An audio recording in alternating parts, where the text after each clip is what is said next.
జై శ్రీరామ్. ఇంట్లో నిత్య పూజ ఏ రకంగా చేసుకోవాలి? అంటే ఇంట్లో ప్రతిరోజు కూడా వేకువజామునే లేచి చక్కగా మగవాడు మాత్రం శుభ్రంగా కాలకృత్యాలన్నీ కూడా నెరవేర్చుకొని చక్కగా దీపారాధన చెయ్యాలి. ఎవరు చెయ్యాలి? ఇంట్లో ఆడవాళ్ళు చేయడం కాదు. మగవాళ్ళు మాత్రం చెయ్యాలి. ఆ యొక్క ఇంటి యజమాని ఎవరైతే ఉన్నారో ఆయన మాత్రమే చెయ్యాలి.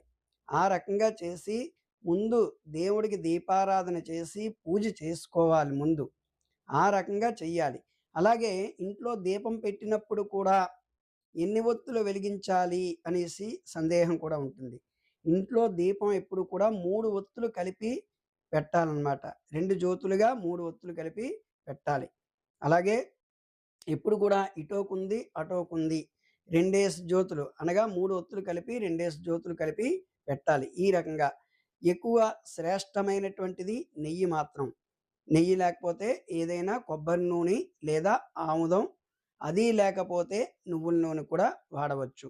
అంతే తప్ప మంచి నూనె అనగా వంట నూనెలో అయితే మాత్రం దీపారాధనకి పనికిరాదు.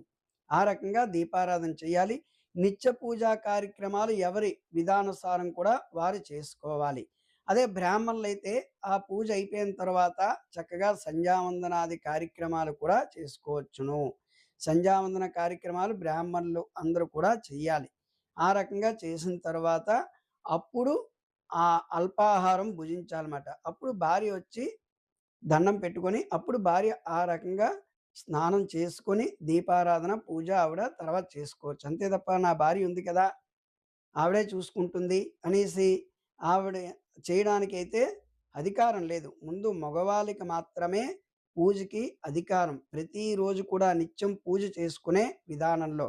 కాబట్టి ప్రతి ఒక్కరు కూడా నిత్య పూజా విధానంలో ప్రతి ఒక్కరు కూడా ఈ యొక్క నియమాలు పాటించండి. అంతే తప్ప కొంతమంది అడుగుతూ ఉంటారు. ఏవండీ మరి కొద్దిగా అనారోగ్య సమస్యలతో ఉన్నామండి. తలకి స్నానం చేయవచ్చా అంటే ప్రతిరోజు చేయనవసరం లేదు. వారానికి ఒకసారి చేయండి లేదా 2 సార్లు చేయండి. ప్రతిరోజు కూడా ఒంటి మీద స్నానం పోసుకోవచ్చు. అలాగే బ్రాహ్మణులైతే సంధ్యావందనాది క్రతువులన్నీ కూడా చేస్తారు కనుక మడి పంచె అన్నీ కూడా ఆరేసుకోవాలి.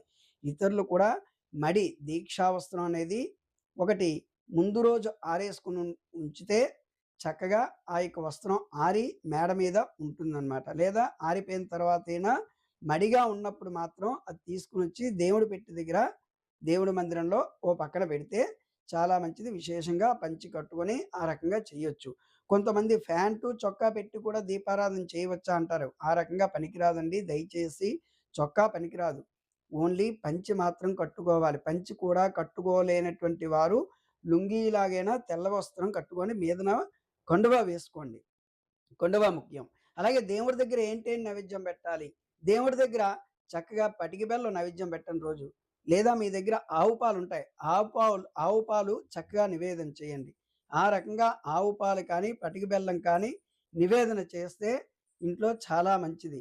ఆ రోజున ఏ రోజైతే మనం ఆహారం నివేదనగా పెట్టామో అది ఆ భగవంతుడికి ప్రసాదంగా ఉంటుంది. ఆ ప్రసాదాన్ని కూడా నోట్లో వేసుకోవాలి. అప్పుడు మాత్రమే అల్పాహారం భుజించాలి మగవాళ్ళు. ప్రతి ఒక్కళ్ళు గుర్తుపెట్టుకోండి. ఉదయాన్నే లేచి మగవాళ్ళు మాత్రమే దీపారాధన చెయ్యాలి. ప్రతి ఒక్కళ్ళు కూడా గమనించండి. ఈ యొక్క వీడియో మీద ఏవైనా సందేహాలుంటే నాకు కామెంట్ రూపంలో తెలియజేయండి. జై శ్రీరామ్.